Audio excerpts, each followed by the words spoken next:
Na huku gharama ya maisha ikiendelea kupanda kila uchao, wafugaji kuku sasa wameanza ufugaji wa ndege wa mapambo, ukulima ambao wanasema una faida kubwa kuliko ufugaji wa kuku.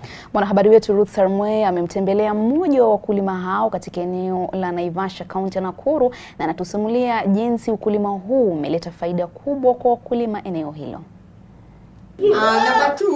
Joyce Kiara ambaye ni mmiliki wa Charles Farm katika eneo la Nyondia mjini Naivasha alianza ukulima wa ndege wa mapambo kutokana na gharama ya chini ya kuwafuga ndege hao.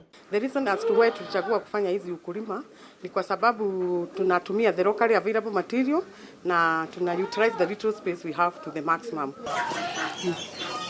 Joyce anatueleza ndege hao walikuwa wakipata bei nzuri sokoni na bidhaa zao zilihitajika sana, huku gharama ya malisho yao ikiwa chini. Ukilinganisha ukulima ambao tunafanya na ukulima ambao tulikuwa tunafanya hapo bereni, tumepata hii ukulima ikiwa na faida kubwa sana, kwa sababu kama vitu kama Ornamental Birds sitatumia the same duration kumature yenye kuku ya kawaida itatumia.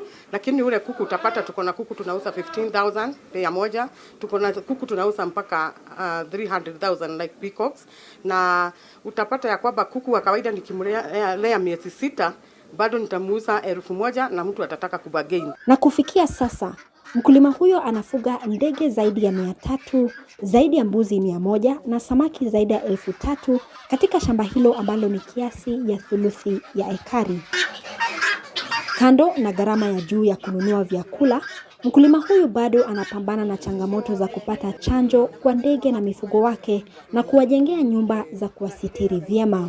Unapata tuko na vitu kama rusan, tuko na vitu kama sunflower ambazo tunaweza kulima hapa zetu, na tuna fortify na ile chakula ndio hata ukinunua chakula kidogo bado kuku inashiba na inakula kitu quality. Isitoshe, Joyce anatumia mifugo na ndege wake kuwafunza wakulima wengine mbinu za kuboresha ukulima wao. Kazi ile tulikuwa tunafanya kule kwetu Nyandarua kwa kuku zile za kienyeji ni ya bure kabisa, kwa sababu hapa tumeona wandege wazuri.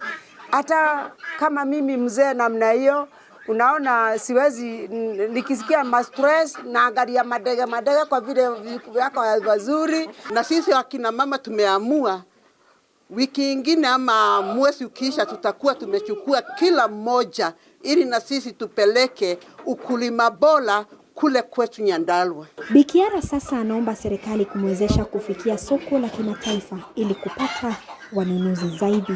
Ruth Sarmwe, NTV.